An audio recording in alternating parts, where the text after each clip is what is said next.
Pensemos en esto un segundo. ¿Qué pasaría si el manual para entender nuestro mundo, el de hoy, con toda su complejidad, se hubiera escrito hace más de 2500 años? Bueno, parece loco, pero de eso se trata este análisis. Nos vamos a meter con la obra de Esopo, un observador, pero brillante, de la naturaleza humana. Sus historias, que son bien cortitos, son, mira, un manual increíblemente preciso sobre por qué hacemos lo que hacemos. A ver, una fábula no es solo un cuentito para chicos, para nada. Hay que verlas más como estudios de caso, muy sofisticados sobre estrategia, sobre psicología. Son tan relevantes hoy, en una reunión de laburo o en Twitter, como lo eran allá lejos y hace tiempo en la antigua Grecia. Bien, esta va a ser nuestra hoja de ruta. Primero, un viajecito rápido al mundo de Esopo. Después, nos metemos de lleno en 3 temas clave: la trampa del orgullo, ese arte medio oscuro del engaño y el valor importantísimo de la prudencia. Y al final, cerramos viendo por qué todo esto nos sigue pegando tan de cerca. Bueno, para arrancar, un poco de contexto, ¿no? ¿Quién era este tipo, Esopo? ¿Y cómo puede ser que sus historias hayan sobrevivido tanto tiempo? Es increíble.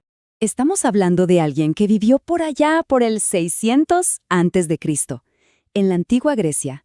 Y lo más loco es que sus fábulas no se escribieron en un libro al principio. No, se pasaban de boca en boca, ¿viste? De abuelos a nietos, como esa sabiduría popular que se cuenta en el día a día. Bueno, vamos al primer round, el orgullo. Vamos a ver cómo la arrogancia, eso de hacerse el canchero, puede ser un boleto directo al fracaso. Y para esto, vamos a usar una fábula que es genial, el águila y los gallos. La historia empieza con una escena que seguro conocemos. 2 gallos a las piñas. ¿Por qué? Por el control del gallinero. Pelean, se dan con todo, hasta que uno finalmente gana. El otro, vencido, se va a esconder por ahí. Y acá viene lo importante. El gallo que ganó, inflado de orgullo, en lugar de quedarse piola, necesita que todo el mundo se entere de su victoria. Se sube al techo, al lugar más alto, y se pone a cantar a los gritos. Un escándalo. Claro, ¿qué pasa cuando uno hace tanto bardo? Llama la atención, y no siempre la buena. Un águila que andaba volando por ahí, escucha el bochinche, lo ve ahí, regalado, expuesto, y listo. Cae en picada y se lo lleva. Fin de la historia para el campeón. Su gran momento de gloria fue, literalmente, su perdición. Y acá está la posta, ¿no? La moraleja es clarísima. Ojo con la soberbia. Y esto, si uno se pone a pensar, se ve todos los días. Es el típico caso del que consigue un ascenso en el laburo y se agranda, y de repente, ¡paf!, genera una envidia terrible. O el que ostenta sin parar en las redes, queda regalado, se expone a las críticas, a lo que sea. Al final, el orgullo te pone bajo el reflector, sí, pero ese mismo reflector es el que te deja vulnerable, te convierte en un blanco fácil. Pasemos al segundo tema, el engaño, la hipocresía. Y para hablar de esto, ¿quién mejor que la zorra? Que en las fábulas es siempre la personificación de la astucia, ¿no? La situación es límite. Una zorra corriendo por su vida, los cazadores casi la tienen. Desesperada, se cruza con un leñador y le ruega, le implora que la esconda en su cabaña. El leñador, parece que buena onda, le dice que sí. Y acá, mira qué genialidad para mostrar lo que es la careteada. Llegan los cazadores y le preguntan al leñador si vio a la zorra. Con la boca, el tipo dice, no para nada, por acá no pasó. Pero al mismo tiempo, por lo bajo, con la mano, les señala la cabaña. Una cosa es lo que dice, otra totalmente distinta es lo que hace. Un clásico. La moraleja acá es tremenda, porque al final los cazadores no le dan bola al gesto y se van. La zorra sale y el leñador le dice, «Che, qué desagradecida».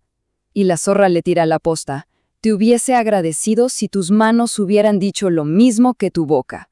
La lección es letal. Al final del día las acciones gritan. Las palabras son solo palabras. Y llegamos al tercer punto, que es clave, la prudencia. O sea, esa capacidad de frenar la pelota, mirar la cancha y recién ahí decidir qué hacer. Es ni más ni menos que el arte de sobrevivir. Imaginen la escena. Un león, ya viejo, sin fuerza para cazar como antes, tira de la astucia. Se hace el enfermo terminal en su cueva y espera. ¿A qué espera? A que los otros animales de buen corazón vengan a visitarlo. Y claro, El que entra no sale más. Una trampa perfecta. Pero, claro, llega la zorra. Y acá es donde se ve la inteligencia de verdad. No se manda de cabeza, se para a una distancia segura y observa. ¿Qué mira? El piso, las huellas, y se da cuenta de algo fundamental. Hay muchísimas huellas de animales que van para adentro de la cueva, pero ni una, ni una sola huella que salga. La conclusión es obvia, ahí adentro pasa algo malo. Y la lección es una clase de estrategia pura. Hay que leer las señales. Antes de meterse en algo importante, sea una inversión, un laburo nuevo, lo que sea, hay que mirar los indicios, las huellas en el barro. La prudencia no es ser miedoso, es ser inteligente. Es darse cuenta del patrón antes de caer de lleno en la trampa. Entonces, a ver, ¿qué sacamos en limpio de todo esto? Si juntamos estas tres historias, lo que tenemos es una especie de guía espectacular para manejarse en la vida.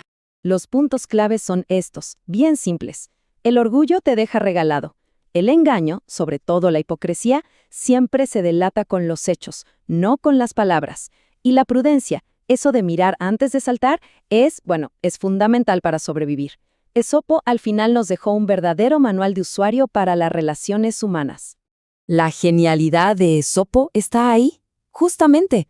Usa animales, personajes que todos conocemos, como un gallo agrandado o una zorra pícara, para hablar de cosas súper complejas y universales sobre nosotros. Uno lee estas historias y es imposible no verse reflejado en algún momento. Y para terminar, queda esta pregunta, ¿no? ¿El comportamiento de los animales de las fábulas es instintivo? ¿Es predecible? El águila va a cazar, el zorro va a ser astuto. Eso no cambió en miles de años. La pregunta que parece que nos deja Esopo flotando en el tiempo es, ¿y nosotros? Después de 2500 años de historia, de cultura, de todo, ¿nosotros cambiamos tanto?